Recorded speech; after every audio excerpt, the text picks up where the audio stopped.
So here we are. This is the History of Psychology Part 2. This is Lecture 5 of Unit 1. This is the last lecture. Following this will be a test on this material. So the history of psychology, we've already talked about parts of it, which I'll review in a second. Today, we're going to focus on kind of the 1920s, 30s, up until today, so the last 100 years. We'll talk about behaviorism, we'll talk about humanism, we'll talk about the cognitive perspective, the biological perspective, the sociocultural perspective, and the difference between a psychologist and a psychiatrist. Again, a lot of this you're just going to hear me say. We're going to get to more of it later. So you're just going to kind of need to get the gist. For example, when we talk about behaviorism, I'm going to mention classical conditioning versus operant conditioning today.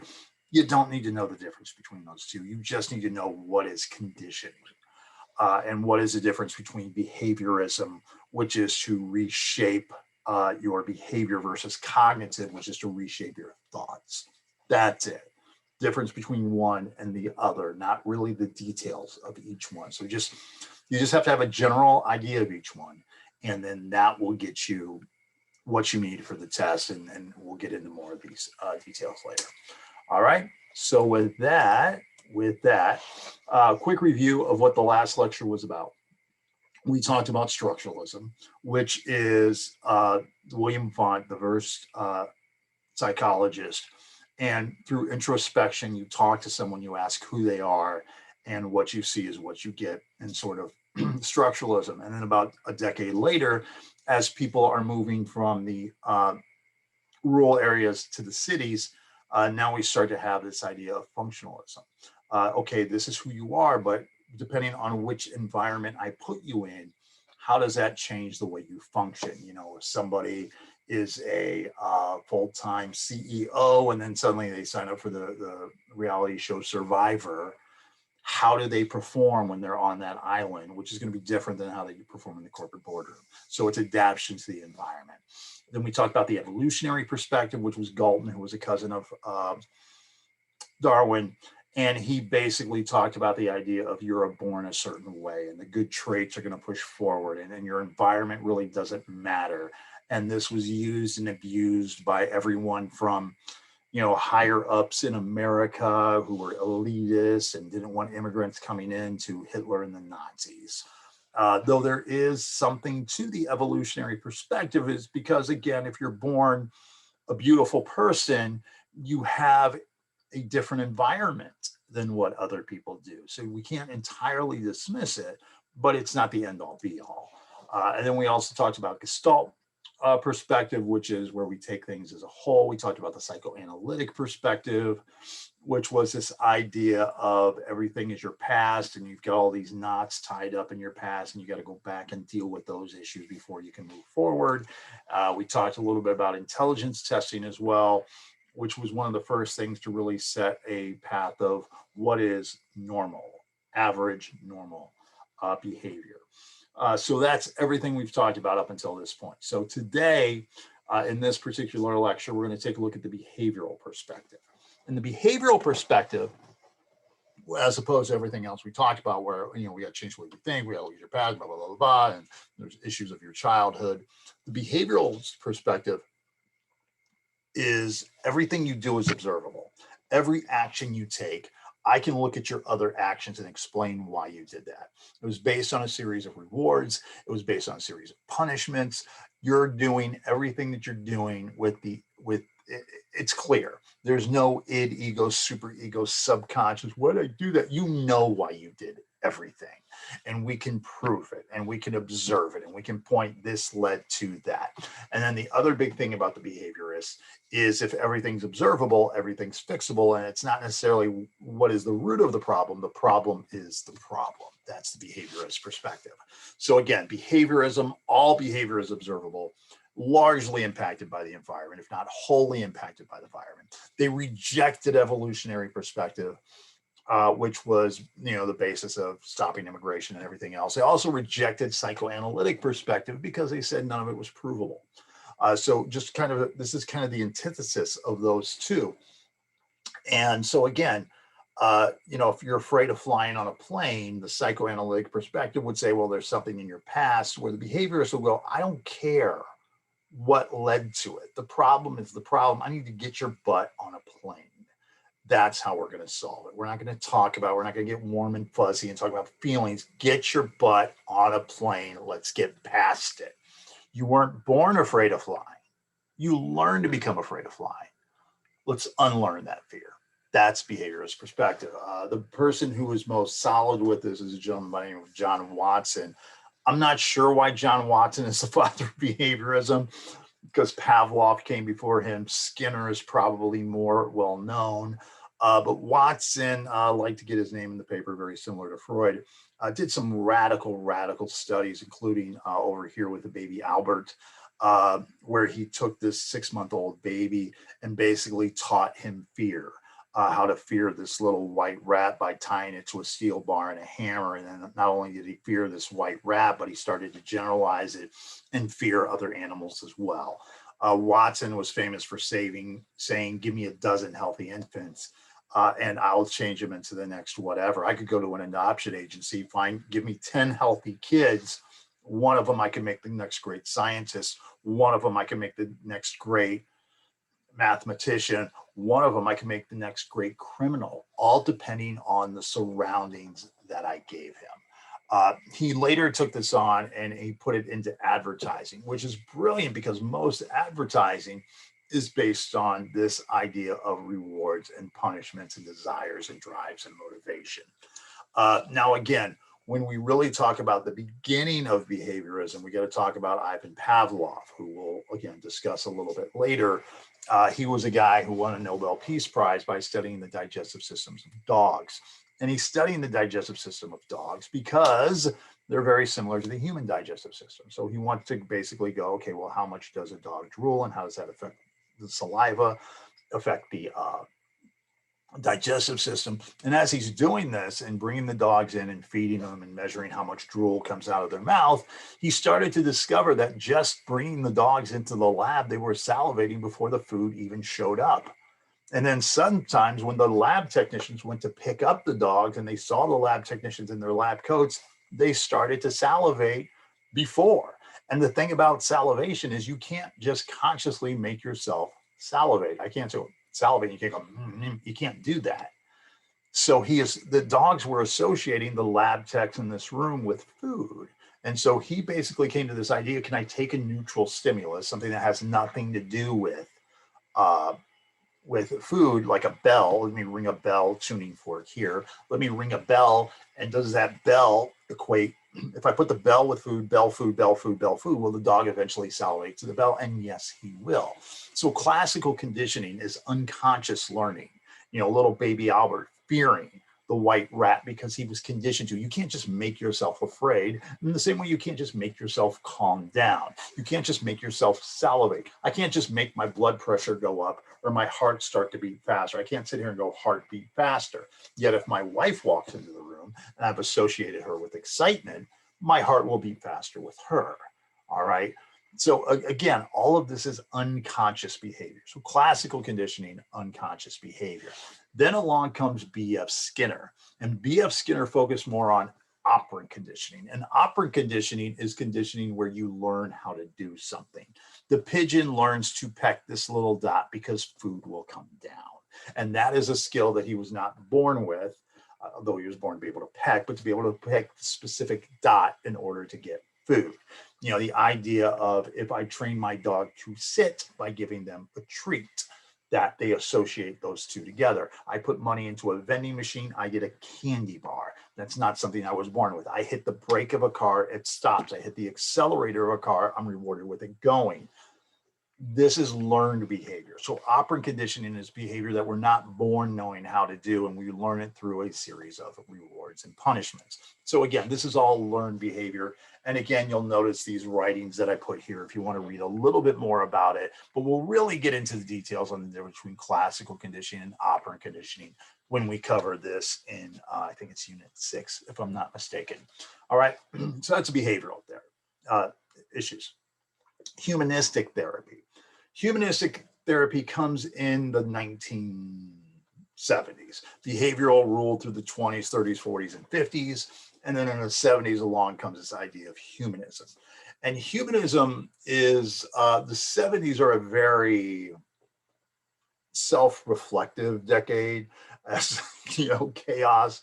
As the 50s were all about conformity, and the 60s were all about the counterculture. The 70s were just a really sort of me decade. Disco music where you dance by yourself to a soulless beat, though some disco music's pretty good. But it's just this idea, it's all about me. Let's have a pet rock that I don't have to take care of, yet I still have a pet. It's a very, I'm okay, you're okay, built books like that. So the humanistic perspective is a very individual, self-directed. I've got to be okay with me. I've got to know me. And if I'm no good for me, I'm no good for anybody else. So this is all about personal growth and reaching your potential. And your potential isn't necessarily the same as the person next door to you. The person next door to you may have greater potential. They may have less potential, but you just have to be the best you that you can be. That's humanistic perspective. Can I be the best human that I can be? And this is put together by a gentleman by the name of Carl Rogers. And when I think of Carl Rogers, I think of Mr. Rogers. And he's best known for this therapy client-centered relationship. You have to take in the client. You have to accept them for everything that they are. And there's no judgment. There's no putting down. There's no let's look at the past, because the past is the past and we can't fix the past. So everything is from here going forward. So if you're a client and you come in and you're afraid of going to therapy because of judgment, whatever, humanism will not judge you, because your free will determine what happens going forward. So if I have someone who comes to me who is an alcoholic, who abused their family, who can't keep a job and also does drugs, I can't judge them. The psychoanalysis will go to your past. Well, why are you using drugs? And who have you hurt? And we got to come to terms. We got to untie all those knots. Humanism goes, forget about your past. Your past is your past. And the fact that you came for help, the fact that you admit that you're an alcoholic and a drug addict, the fact that you admit what you're doing to your family is abuse, that's good. So we need to take that good and see what we can do going forward. So again, humanism is all about being a better human and not beating the crap out of yourself for every bad thing you've ever done. Another gentleman, and we'll talk about this more when we get to motivation, Abraham Maslow, talked about this pyramid of needs that we have, that I've got to take care of my basic needs. I got to breathe, I got to eat, I got to drink, I got to sleep. Without these, I'm no good. If I don't eat, if I'm hungry, I'm not going to be any good in my relationships.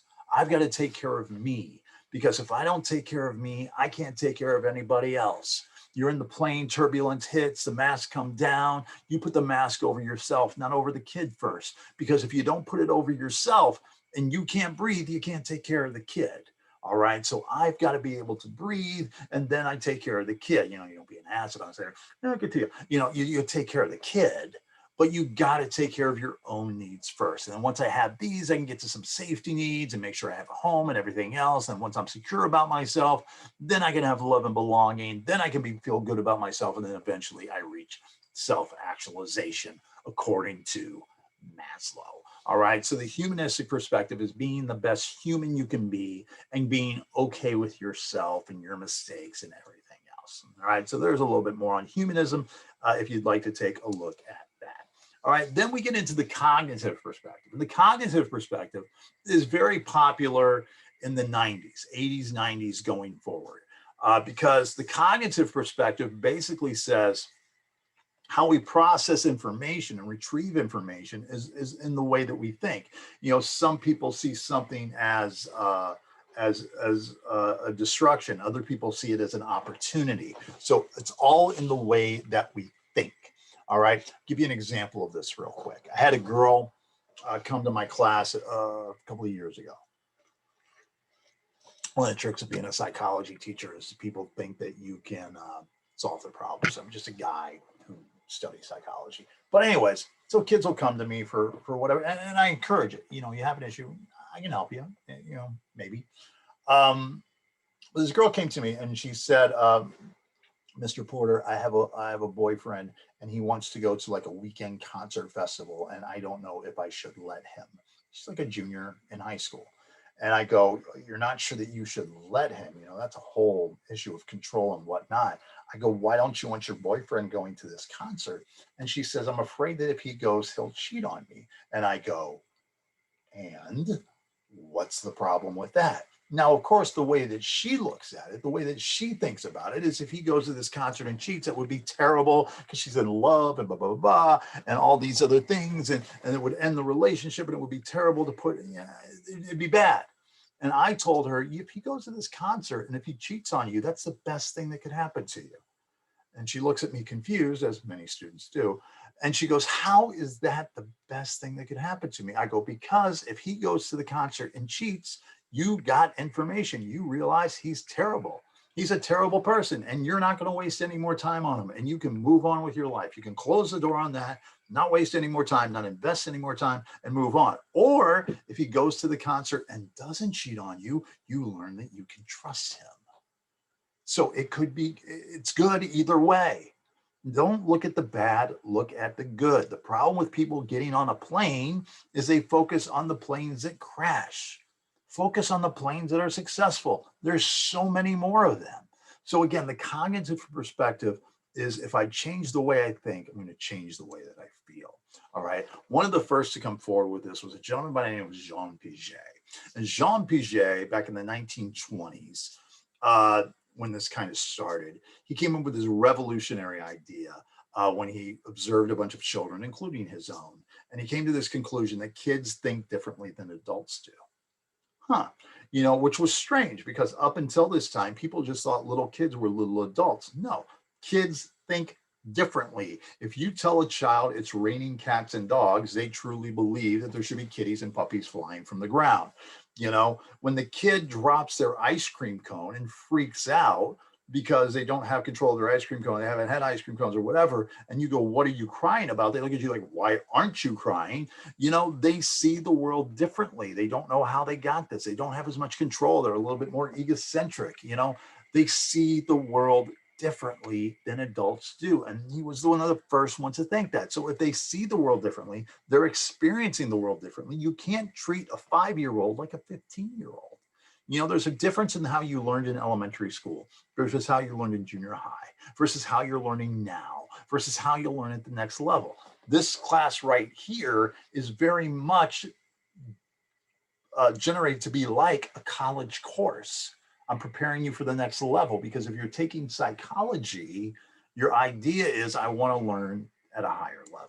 All right. Albert Ellis comes in with this with what was called rational emotive behavioral therapy, which again is changing the way that I look at things, which will change the way that I feel emotions about things. Most people's issues are based on irrational thinking. Again, focusing on the plane crashes. Someone that doesn't want to get into a relationship. Why don't you want to get into a relationship? Because what if they break up with me?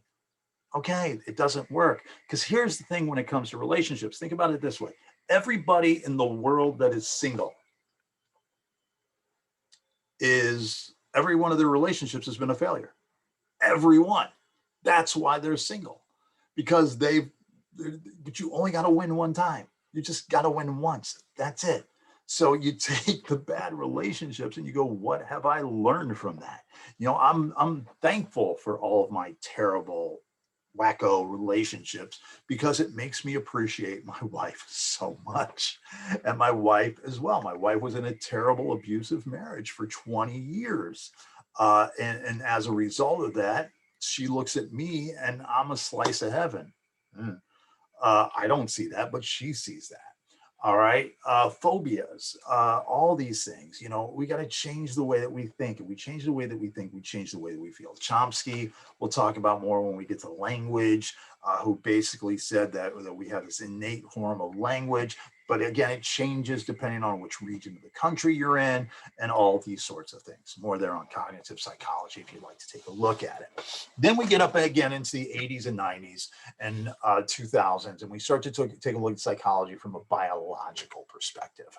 The idea that it is a science. And not only can we talk to people and have the introspection that goes way, way back to the 1800s, of just asking someone, I can actually look at your brain. I can give you a stimulus and I can see what parts of your brain light up to that stimulus and how you react. The fact that when you're faced with fear, your amygdala lights up, that when you're putting together a memory, your hypothalamus lights up. And you can basically map the brain medically instead of just trying to feel someone's head like phrenology.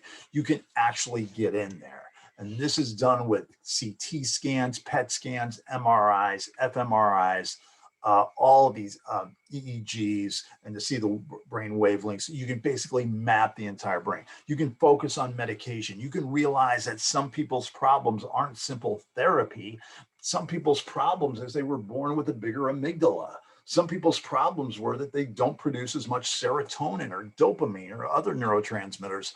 That it's simply just a medical issue. We're not all born the same height. We're not all born with the exact same brain. So it's not just based on experience and everything else, but some of our problems are inherently biological. So they need to be solved biologically. And this is better done in combination with other therapies. When you just give people medication, that doesn't necessarily work. You want some therapy in there as well and kind of hit it from both ends. Some more stuff there on the biological perspective. Then we get also very recent, the sociocultural perspective of psychology, where we take a look at things like ethnicity, gender, culture, all of these standards. We start to realize, and this is very modern, that not everybody is having the same experience in the world. I'm a white guy, all right? In case you haven't figured this out, let's get it out there. I'm a white male, grew up upper middle class all of my life.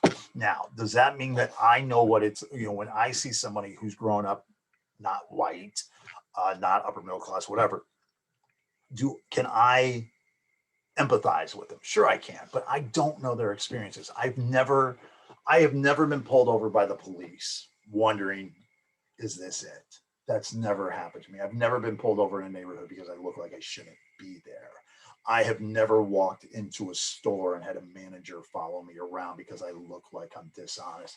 I've never had those experiences, and the idea of sociocultural is we've got to realize that different people have had different experiences, and those different experiences make us see the world differently. It goes back to cognitive and all these other things. If you grew up worrying about where is my next meal coming every day, your amygdala is going to be different than someone who knows where their meals are coming from.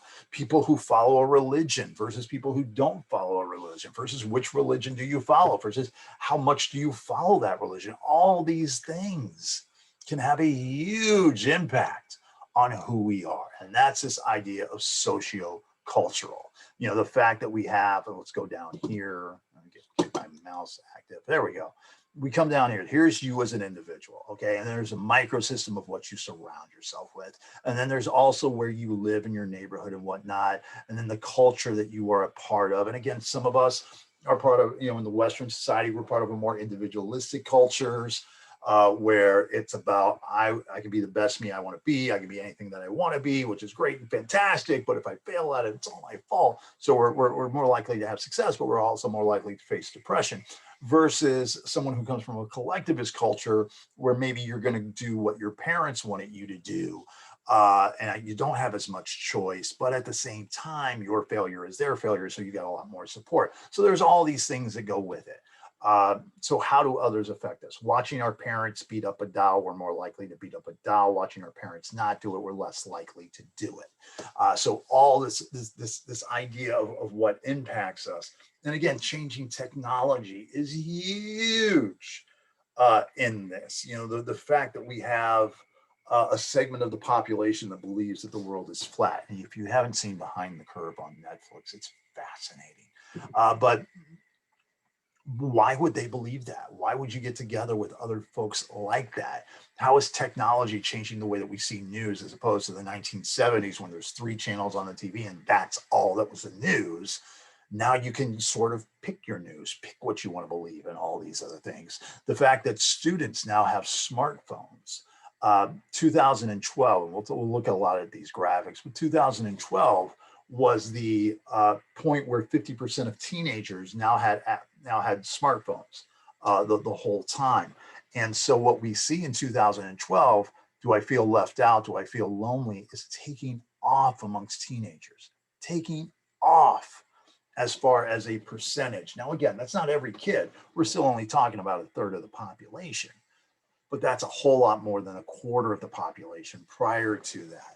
So we're seeing a rise in this loneliness, a rise in kids staying up later because they have that phone right next to them as opposed to the computer over there, where they would have to get up and log into, or the video game over there. Now I can play the video game in my hands. How is that affecting us? How is, the fact that when you see two people on a date and they're looking at their phone as opposed to looking at each other, how is that affecting us? What's better? What's worse? And it's not all worse. Some of it's better, so we got to take a look at how the world is changing and how this changing world affects us. And we're going to talk about that in this class. So if any of you are thinking that I'm going to come in here with everything that's going on in the world and not touch these issues because they're controversial, we're going to touch everything. We have to touch everything. There's no way around touching everything because the culture is changing and we need to look at it, and we need to not necessarily be critical of it, be aware of it, and answer the question why 2020, the first time where people rejected an election. Why haven't we rejected elections before? We've all voted for losing candidates before. Why have we never had a rejection like this one? It's a really fascinating thing to look at. Okay, last thing we need to talk about here is what is the difference between a psychologist and a psychiatrist? All right. A psychologist is a person who is professionally trained in research, practice, teaching, or it could be all three, one or more branches of psychology. Most of them have a master's or doctoral degree. I have a master's degree in psychology. I guess you could technically call me a psychologist. Work in various settings, including schools, high schools, universities, whatnot. Governments, clinics, business, prisons, private sectors, whatever. You can run a private practice. You can do therapy, and you can do research. You can do all these things if you're a psychologist. Now, a psychiatrist is a little bit different because a psychiatrist is a medical doctor, MD down here, medical doctor. They are a physician who specializes in diagnosis, treatment, prevention, study of mental and emotional disorders. That's their specialty. So they've got 4 years of undergrad, 4 years of medical school, 4 years of residency, studying under other specialties as well. But the big difference is this one down here, can prescribe medications because they're a medical doctor. You go to a psychologist, and a psychologist could recommend therapy and all these other things and perform therapy, but they can't prescribe you medication. They would have to refer you to your family doctor, and your family doctor could prescribe you. A psychiatrist is one-stop shopping. Not only can they do the therapy, but they can also prescribe you medication as well. Okay? And some more stuff there on health and therapy if you want to take a look at it. Now, also, you're going to see a lot of these as we go through, the more that you know. These are articles that I've taken out of books I've gotten off the internet, some infographics, whatever. Just gives you more information if you want a little bit of a deeper look right here. What can I do with a degree in psychology that you can sort of look at there. Some others, counseling psychology. And then you'll see a lot of this at the end of units, review sessions, theoretical perspectives that we all talked about, a little chart that breaks it down that might help you in studying, and some other stuff like that, some reviews, etc. All right, so that should wrap up unit 1. And again, reach out to me if you have any questions on any of this material.